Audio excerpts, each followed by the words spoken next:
વિશ્વ sickle cell દિવસ 19 જૂન અન્વયે પ્રસ્તુત છે સાચી વાત। ભારત દેશના દર્દીઓને પાયાની સુવિધા મળવી જોઈએ। સિકલ સેલ એક્સપર્ટ ડોક્ટર જ્યોતિષ પટેલ યુનો દ્વારા ઘોષિત વિશ્વ સિકલ સેલ દિવસનો સદુપયોગ કઈ રીતે થવો જોઈએ એ સમાજે અને સરકારે વિચારવાનો સમય છે। જ્યારે સિકલ સેલના પ્રશ્નને વૈશ્વિક સ્તરે સ્વીકાર કરવામાં આવ્યો હોય ત્યારે મહત્તમ પ્રયાસ એના સચોટ નિદાન, સારવાર, માર્ગદર્શન તરફનો હોવો જોઈએ। કેટલીક વાસ્તવિક હકીકતને ધ્યાને લઈને પાયાના પ્રશ્નો વિશે વિચાર કરવો યોગ્ય જણાશે। પ્રશ્ન 1, શું સિકલ સેલનું સંપૂર્ણ નિદાન 3 કલાકમાં દર્દીને હાલ ઉપલબ્ધ છે? આ પ્રશ્ન પૂછવા જેવો છે કારણ કે સિકલ સેલ ટ્રેટ વાહક કે સિકલ સેલ ડિસીઝ દર્દી બંનેની સારવારમાં મોટો તફાવત છે।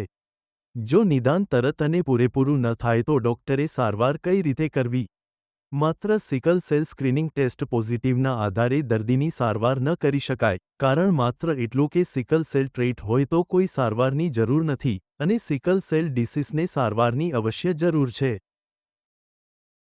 પ્રશ્ન 2, શું સિકલ સેલ ટ્રેટ અને સિકલ સેલ ડિસીઝ બંનેને ફોલિક એસિડ જરૂરી છે? શું ફોલિક એસિડ લેવાથી સારવાર કર્યાનો સંતોષ લઈ શકાય?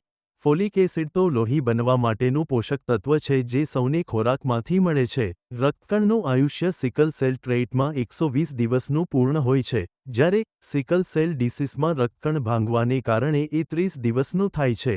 ફોલિક એસિડની ટીકડી સિકલ સેલ ડિસીઝમાં એક પૂરક સારવાર તરીકે અપાય છે, નહીં કે એકમાત્ર સારવાર તરીકે। કમનસીબે દર્દી અને સારવાર કરનાર આરોગ્ય કર્મીઓએ ફોલિક એસિડને જ એકમાત્ર સારવાર ગણી લીધી। પ્રશ્ન 3, સિકલ સેલને જડમૂળથી નાબૂદ કરવાને અગ્રતાક્રમ આપવો કે દર્દીઓને સારવાર આપી સાજા રાખવા યોગ્ય ગણી શકાય? આનુવંશિક રોગોનું લિસ્ટ મેડિકલ સાયન્સ પાસે લાંબુ છે। Diabetes, muscular dystrophy, haemophilia, thalassaemia, sickle cell જેવા અનેક રોગોની આનુવંશિકતાનો આધાર જનીન છે, જે કુદરતી છે। એને બદલવું એટલે શરીર રચનાના નિયમના ભંગ સમાન છે। વર્તમાન સમયે બોનમેરો કે જીન થેરાપી જેવી સારવાર પ્રાયોગિક ધોરણે ઉપલબ્ધ છે। એનો જૂજ ઉપયોગ થઈ રહ્યો છે અને તે પણ જોખમોથી મુક્ત નથી। એનો ખર્ચ લાખો અને કરોડોમાં છે। સિકલ સેલ ડિસીઝના દર્દીઓને સમયસર અને યોગ્ય સારવાર મળતી રહે તો એમના જીવનમાં મહત્તમ સુધારો લાવી શકાય છે। પ્રશ્ન 4, શું સિકલ સેલ ડિસીઝના દર્દીને નિયમિત રીતે હાઇડ્રોક્સીયુરિયા મળે છે? 1995માં હાઇડ્રોક્સીયુરિયા દવાને સિકલ સેલ દર્દી 100% માટે માન્યતા મળી, જેનો ઉપયોગ કરવાથી દર્દીને વારંવાર દુખાવાથી ઘણી રાહત મળે છે। હાઇડ્રોક્સીયુરિયા દવાને ગુણવત્તાયુક્ત હોય અને નિયમિત રીતે ઉપલબ્ધ કરાવવામાં આવે તો દર્દીને ખૂબ મોટી રાહત થાય છે।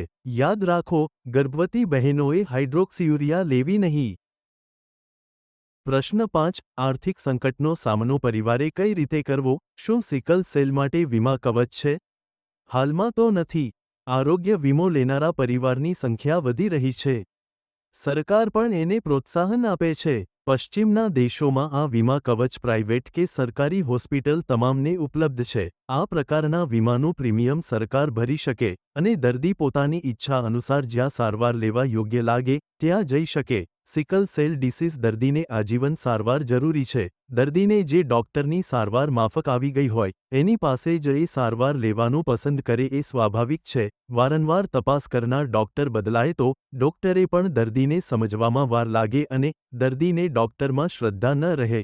છેવટે દર્દીને ઈચ્છા પ્રમાણે સારવાર કરાવવાનો અધિકાર હોવો જોઈએ। સમાજ જાગૃતિ માટે જો તમને આ માહિતી ઉપયોગી લાગતી હોય તો આ વિડિયો જરૂર ફોરવર્ડ કરશો। રજૂઆત, સિકલ સેલ એક્સપર્ટ ડોક્ટર જ્યોતિષ પટેલ, સિકલ સેલ સારવાર અને સંશોધન કેન્દ્ર, શિશુદીપ મલ્ટીસ્પેશિયાલિટી હોસ્પિટલ, બારડોલી, જિલ્લો સુરત।